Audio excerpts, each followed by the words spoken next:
Well, if you're a slightly more concerned Pompey fan than you were last week, then you're in very good company. Welcome to Where Pompey Walk. We are, of course, talking about the loss to Luton. Portsmouth France says losing to a side that haven't won a game of football since December the 20th is typical Pompey. And I think it was Ange Postecoglou that said, every time I see the light at the end of the tunnel, it turns out to be an oncoming train. Just when we think Pompey are safe, then they lose, of course, the two central defenders. We're talking about, are we looking over our shoulder again? And also the debate around Marlon Pack. I say the debate, there's actually no debate about it. He shouldn't be starting at centre-back. So what should we do against Leeds? We've got Phil, Sam, Sasha, and we've got Sam Poole back with us. Thank you very much for joining us. We're delighted to have your company as we go back and regress from last week's video, which was very excited about Pompey nearly being safe, and now we are Are we looking over our shoulders again, Phil?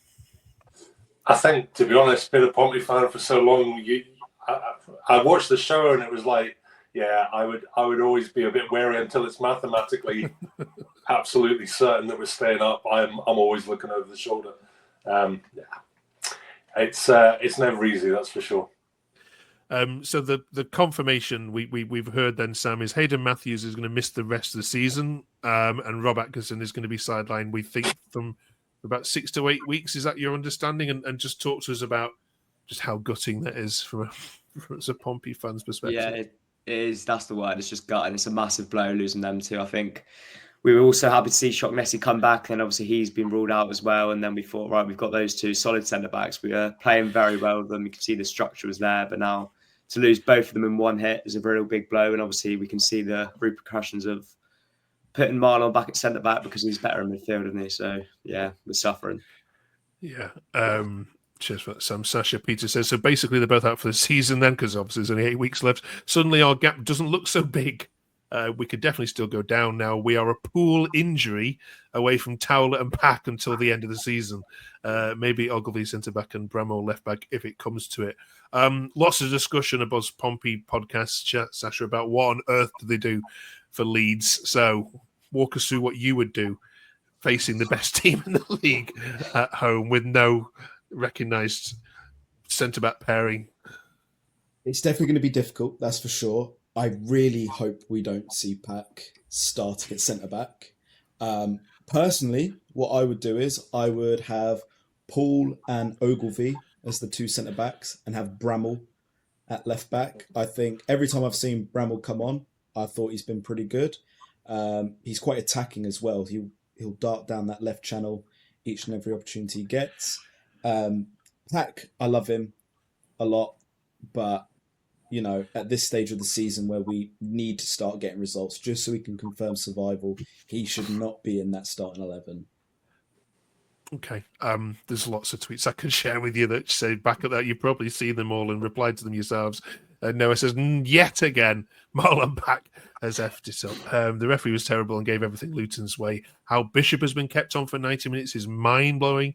And he goes on to say here, Sam, if Pack is at centre-back versus Leeds, I'll expect to lose 4 or 5-0. Do you agree with that? And then comment upon Bishop if you can as well, Sam. Yeah, it seems to be more of the same on Bishop. Just he seems to be the scapegoat at the moment.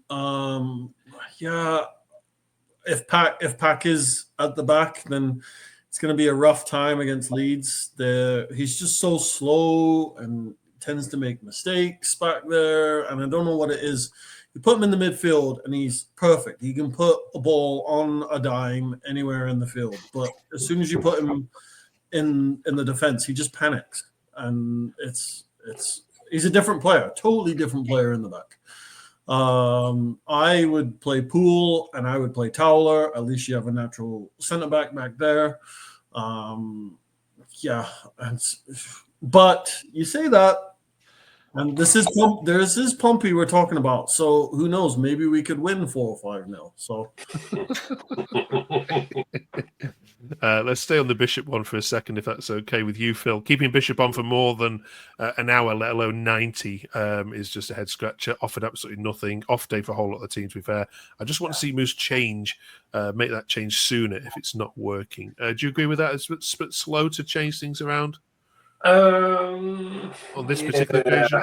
I think I think it was again unfair to single out Bishop. Again, if you look at his strengths and his hold-up play, he was okay. I think he was one of many players that struggled. In fact, to be honest, the whole team struggled really, didn't they? No one really shone out. Could he have changed it earlier?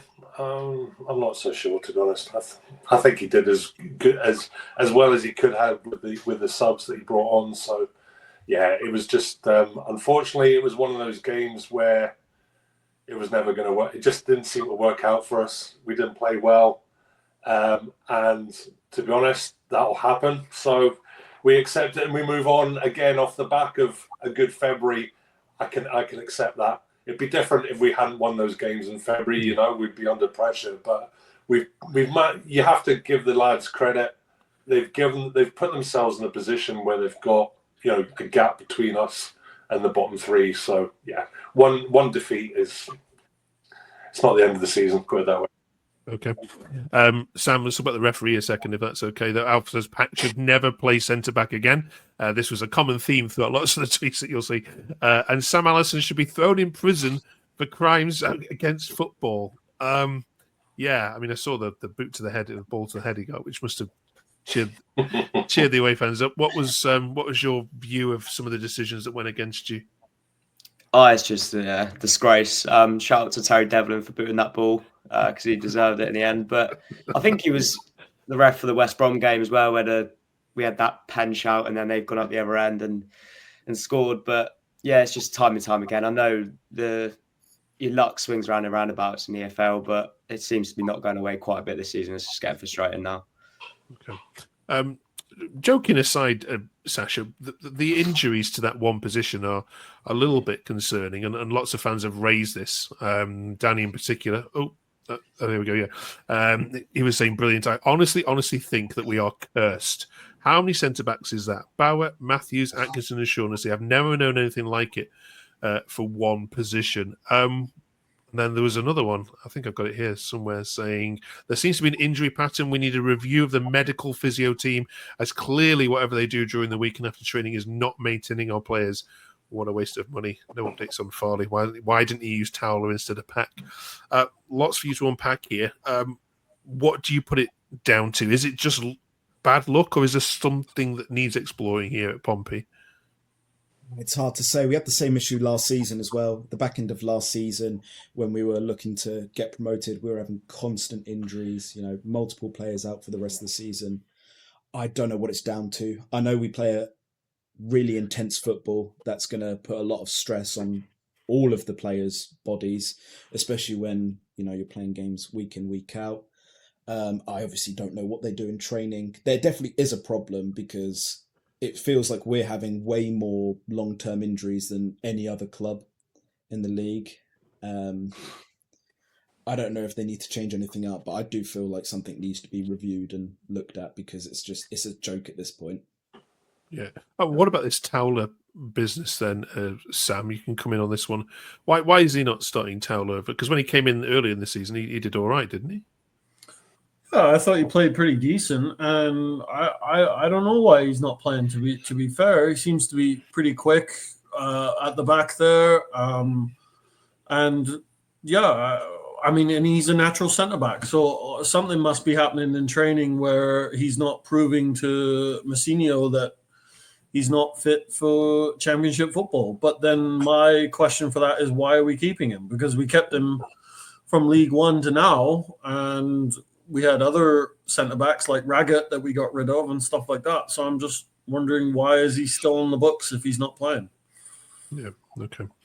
It is a mystery. Phil, come to you on this one. Hull play Plymouth tomorrow night ahead of recording this. I'm guessing if you'd have beaten Luton, you wouldn't even be care or follow the result in that game. But are we back to Pompey fans now, keeping an eye on games like this now? Yeah, I think so. No, I mean, I'd like to think we'll take care of everything ourselves, but it would do no harm. It'll make us sleep a little bit easier if it could be a boring 0-0 draw or something like that, But yeah, like I say, I think we've got enough about us. We've got enough home games, and hopefully we don't get more injuries. But I think, we should be able to take care of our own business for the rest of the season and get enough points on the table to keep us up. Right. Hopefully. Kanza here said, just to let you know, guys, there's 0 injuries, Matthews, whilst he was at Sydney FC, by the way. So putting all the blame, and Tom at the top there says, I'm glad we have the buffer we do, and it's very much back to survival mode for F's sake. This is another one to say it's so over. Which is great. Right, it is Leeds next then, Sam. Here's the team that played out at Elland, a very entertaining 3-3 draw on the opening day of the season back in August. How long ago does that feel for you? I mean, it does feel like there's so much has happened since then. Obviously, there's probably a lot of players in that team we weren't expecting to do so well. This is, I know, I didn't bank on maybe Callum Lang to has been as influential as he has, so we'll be missing him when it comes on Sunday. But I think there's a couple of players there like Lane, Silvera, Sorensen. Can't believe we just started all of them, but yeah, we'll have to give it a go. Sasha, when you look at that team now, do you scratch your head to wonder how you came out with a point from Ellen Road, and there's only a handful of teams, yourself, Blackburn and West Brom, that have? I mean, with that team, I look at it now and I would not choose that team, even with our current injury crisis. I mean, there are some good players there. We got to see Dizelle for the first time. I thought he was really good. But then you got players like Silvera, who's just, I'm so glad he's gone. He was terrible. And Pack playing in midfield rather than centre-back, which is a pleasant surprise. But it shows how crazy this league is. Any team can go and get a result anywhere. I, even with my blue tinted glasses, thought we were going to go up and lose 7-0 up at Ellen Road, still turned up. And there's no reason why we can't get 3 points on Sunday. We've done it to teams before. We didn't think we'd beat Coventry 4-1. We didn't think we'd beat Borough. But, this league is crazy. So let's go get a win against Leeds. Absolutely. Good shout. Thank you very much, all of you, for that.